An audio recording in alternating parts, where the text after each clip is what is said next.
भूगोल के इस नवीन सत्र में आपका स्वागत है। मानव भूगोल में हम अब तक मानव भूगोल का उद्देश्य, प्रकृति और विषय क्षेत्र पढ़ चुके हैं। उसके बाद में हमने मानव भूगोल के 3 सिद्धांतों की चर्चा करी थी। उन 3 सिद्धांतों में आज हम चर्चा करेंगे क्रियाशीलता या परिवर्तन का सिद्धांत, प्रिंसिपल ऑफ एक्टिविटी। मनुष्य के द्वारा, मानव के द्वारा चारों ओर क्रिएट किया हुआ, निर्मित किया हुआ विद्वान भौतिक व सांस्कृतिक वातावरण, जो भी हमारे चारों ओर भौतिक और सांस्कृतिक वातावरण के तत्व मौजूद हैं, वो सभी तत्व परिवर्तनशील हैं। Principle of activities. प्रत्येक कारक प्रत्येक क्षण कुछ न कुछ अंतर या परिवर्तन करते रहते हैं, परिवर्तन होता रहता है। स्वयं पृथ्वी या पृथ्वी पर उपस्थित सभी तत्व, जड़, चेतन, प्राकृतिक, सांस्कृतिक आदि सभी तत्व समय परिवर्तन के साथ साथ बदलते रहते हैं। हमारे चारों ओर जितनी भी वस्तुएं हैं वे सभी परिवर्तनशील हैं। क्रियाशीलता या परिवर्तन का सिद्धांत है वो मानव भूगोल में सर्वप्रथम फ्रांसीसी संभववादी भूगोलवेत्ता जीन ब्रोंस्की दिया था। इनके अनुसार प्रत्येक वस्तु या तो बढ़ रही है या घट रही है। रियलिटी में कुछ भी गति रहित नहीं है या स्थायी नहीं है, क्योंकि भूगोल के भौतिक व मानवीय तथ्य निरंतर परिवर्तनशील दृष्टि से उनका अध्ययन किया जाना चाहिए। प्रकृति में प्रत्येक जीव या पदार्थ एक जीवन काल, सबका एक जीवन काल होता है। प्रत्येक तत्व की उत्पत्ति होती है, फिर उसका विकास होता है और अंत में उसकी समाप्ति होती है। इस प्रकार सभी प्रक्रियाएं उस तत्व या जीव विशेष का एक जीवन चक्र कहलाती है। जीवन चक्र में भौतिक एवं सांस्कृतिक तत्वों की उत्पत्ति, बाल्यावस्था, प्रौढ़ावस्था, जीर्णावस्था, अंत में समाप्ति का चक्र क्षण प्रतिक्षण चलता रहता है। परिवर्तन सजीव व निर्जीव दोनों कारकों में हर समय होता रहता है। फसलों, पेड़ पौधों, जीव जंतुओं आदि का जो जीवन है समय समय पर, समय दर समय बदलता रहता है। ये प्रक्रिया, उत्पत्ति, विकास, समाप्ति की प्रक्रिया हमेशा चलती रहती है। इसी प्रकार कोई ऊपर उठा हुआ भाग जैसे पर्वत अपर्दन के विभिन्न साधनों के द्वारा कटकर नीचे हो जाता है। कोई ज़माने में अरावली पर्वत श्रेणी वर्तमान हिमालय पर्वत की तरह हुआ करता था, लेकिन समय, काल और परिस्थिति के बाद में आज अरावली पर्वत एक मात्र अवशिष्ट पर्वत के रूप में दिखाई देने लगा है। पर्वत अपर्दन के द्वारा छोटे होते रहते हैं। जो बर्फ़ है वो पिघलकर सागरों में जाती रहती है।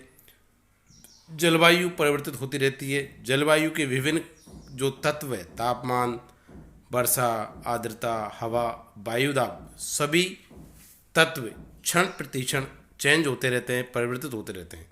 पृथ्वी पर हम रहते हैं, वह भी स्वयं गतिशील है। वह परिक्रमण भी करती है और परिभ्रमण भी करती है। पर्यावरण, भौतिक व सांस्कृतिक के सभी कारक गतिशील और वे परिवर्तनशील हैं। इस प्रकार विकास और क्रियाकलापों की प्रकृति से स्पष्ट है कि परिवर्तन प्रकृति का नियम है। Change is the law of nature. प्रकृति में परिवर्तन अनेक कारक होते हैं जो इनके उत्तरदायी होते हैं। प्रमुख कारक होते हैं, वो होते हैं भौतिक कारक, जैविक कारक और मानव कारक। यहाँ आपको मैंने तीनों के बारे में लिख दिया है।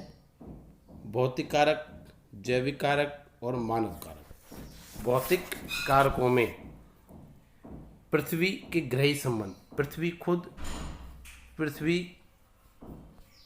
खुद भी अपने आप को गति करती है, परिक्रमण करती है, घूमती है, रिवोल्यूशन भी करती है, अपने आप को ऋतु परिवर्तन करती है, दिन रात बनते हैं। यहाँ पृथ्वी पर पवनें चलती है, दाब पेटियाँ हैं, ताप पेटियाँ, अनेक प्रकार की परिवर्तन यहाँ होते रहते हैं। भौतिक परिवर्तनों में पृथ्वी खुद एक ग्रही परिवर्तन होने के कारण ये स्थायी नहीं है। स्थलीय रूप में स्थल प्रतीत होने वाली पृथ्वी का जो तल है, अर्थ ऑफ सरफेस, जो स्थिर नहीं है, यह निरंतर परिवर्तनशील है, जिसे आंतरिक शक्तियाँ विषम बनाती रहती है, और जो बाह्य शक्तियाँ हैं जो अनाच्छादन के कारक हैं वो उन्हें समतल बनाने में सक्रिय रहती है। इन शक्तियों में कुछ धीमी गति से कार्य करते हैं और कुछ तेज गति से कार्य करते हैं। उदाहरण के तौर पर हम कह सकते हैं पर्वत निर्माणकारी क्रिया है, जबकि कुछ शक्तियाँ आकस्मिक होती है, जैसे भूकंप और ज्वालामुखी। जो आकस्मिक क्रिया है वो कम समय में भूतल पर परिवर्तन उत्पन्न कर देती है। भूकंप और ज्वालामुखी द्वारा कम समय में ही ऐसे परिवर्तन स्थित कर देती है, जिससे काफ़ी बड़ा स्वरूप, प्राकृतिक स्वरूप में बदलाव देखने को मिलता है। पृथ्वी के ग्रही परिवर्तन सौर शक्तियाँ, गुरुत्वाकर्षण शक्तियाँ आदि कारक होते हैं। इसके बाद में जैविक कारक, अन्य कारकों के समान ही पेड़ पौधे एवं जीव जंतु जैविक कारक। दूसरे नंबर का है जैविक कारक।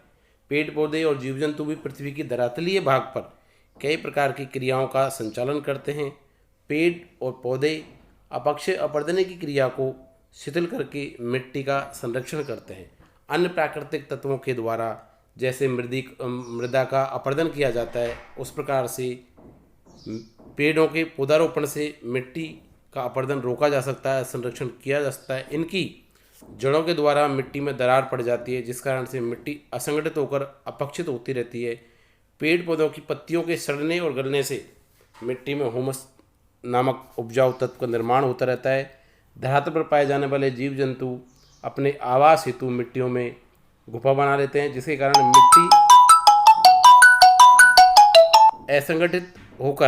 मिट्टी असंगठित होकर अपने आप अपरदित हो जाती है। अतः क्षण प्रतिक्षण पेड़ पौधे जीव जंतु पृथ्वी के धरातलीय भाग में परिवर्तन करते रहते हैं।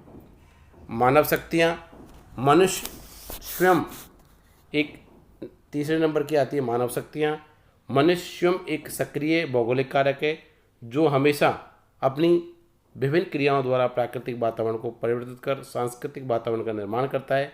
मनुष्य अपने बुद्धि, दिमाग, विवेक और कौशल से अपने विचारों से क्रियाशील है और प्राकृतिक वातावरण में परिवर्तन अपने अनुकूल परिवर्तन करने की कोशिश करता रहता है। मनुष्य में अपने क्रियाशीलता के आधार पर ही वनों को काटकर फसल उपजाना, ऊबड़ खाबड़ धरातल को समतल करना, सड़कों का निर्माण करना, नदियों में बांध बनाना, नहर बनाना, बड़े बड़े नगरों का निर्माण करना, सुरंग खोदना, माइनिंग करना आदि का निर्माण कार्य करते हैं। मनुष्य एक सक्रिय परिवर्तनशील भौगोलिक कारक है जो समय समय पर प्राकृतिक व सांस्कृतिक वातावरण में परिवर्तन करता रहता है, स्वयं भी परिवर्तित होता रहता है। मनुष्य द्वारा निर्मित गांव, नगर, महानगर सभी शैशवावस्था में, प्रौढ़ावस्था में, जीर्ण अवस्था में होते रहते हैं।